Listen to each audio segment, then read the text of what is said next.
আশা করি না বুঝবার কোনো কারণ নাই। এখানে দেখা যাইতেছে যে প্রচুর পরিমাণে মহাপ্রসাদ। ঘটনা হলো আজকে উৎসবের শেষ দিন, তো এর লাগি একটু ব্যস্ততা আরকি। চলেন কাম টু দ্য পয়েন্ট। মহাপ্রসাদ খাইতে কার না ভালো লাগে কনসে? উৎসবের মহাপ্রসাদ। আজকে আমাদের গ্রামের উৎসবের শেষ দিন অর্থাৎ তৃতীয় দিন মহাপ্রসাদ বিতরণ অনুষ্ঠান। তো এখন যাইতেছি সেখানে, দেখি আপনাদের সামনে তুলি ধর্ম কী কী আয়োজন হইতে আছে, কীভাবে এটা মানে প্রস্তুতি হইতেছে দেখি। পাশে থাকবেন, ভালোবাসা দিবেন, শেয়ার করবেন, লাইক করবেন, কমেন্ট করবেন। চলেন দেখা যাক কী কী হচ্ছে। আজকে মন থেকে একটা কথা কই, এখানে যে গেটটা দেখা যাইতেছে, হ্যাঁ এটা হচ্ছে রাস্তা, সব কিছু তো ঠিক আছে, এটা উৎসব, আজকে শেষ দিন, তো এখন সবাই মহাপ্রসাদের এখানে ব্যস্ততা আছে, তো আমিও যাইতেছি এখানে দেখি কী আছে।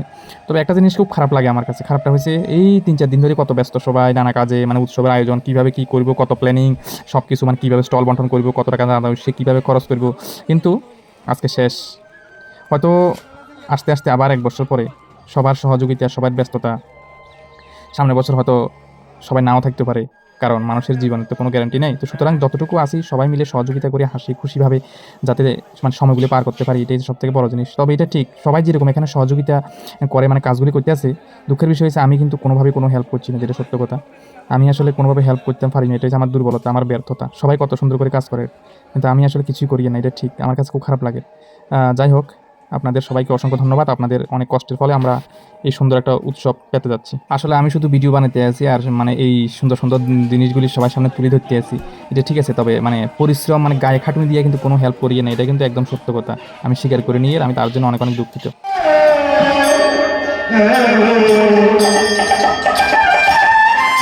আজকে যে জায়গাগুলিতে মানুষ ব্যস্ত, মানে মানুষে একদম ভরপুর, কালকে সকাল হলে কিন্তু জায়গাগুলি খা করবো, খা মানে একদম শূন্যতা থাকবো, মানে খুব খারাপ লাগবে যখন আমরা গ্রামের মানুষ তো রাস্তা দিয়ে যখন হাঁটমুখ দৃশ্যগুলি দেখলে সত্যি খুব খুব খুব খারাপ লাগবে। আমার মনে হয় এটা সবারই লাগবার কথা। কালকে তো শেষ আমাদের, যদিও গত বছর থেকে এবছর স্টল বেশি আইছে আমার মনে হইতে আছে, যদিও কমিটিতে যারা আছে এটা তারা করতে পারবো সব থেকে বেশি ভালো করি। তো এখন দেখলাম যে প্রচুর পরিমাণে সকালে গেলাম, দেখলাম তো প্রচুর স্টল আইতে আছে, মানে নতুন নতুন জিনিসপত্র নিয়ে আইতে আছে ভালো, কেউ আবার প্রসাদ বিতরণ করতে আছে, খুব ভালো, অসংখ্য ধন্যবাদ। আমিও একটু খাইলাম পেট ভরি, কোনো অসুবিধা নাই। দেখেন আগামী দিন কি হয়, ভবিষ্যতে তো আরও সুন্দর সুন্দর উপহার আশা করা যায়। এই দিন কিন্তু সবার জীবনে সবসময় ফিরে নাও আসতে পারে, সুতরাং যতদিন আছেন সবার সঙ্গে মিলেমিশে হাসি খুশি থাকেন, এনজয় করেন প্রতিটা দিন প্রতিটা সেকেন্ড। আমাদের গ্রামের উৎসব কমিটির পক্ষ থেকে সবাইকে আমন্ত্রণ রইল, অবশ্যই আপনারা আসবেন, মহাপ্রসাদ গ্রহণ করবেন। আপনারা আসলে আমরা ধন্য। অনেক অনেক ধন্যবাদ, আশায় রইলাম যে আপনারা অবশ্যই আসবেন। অনেক অনেক শুভেচ্ছা। আমি পল্লব।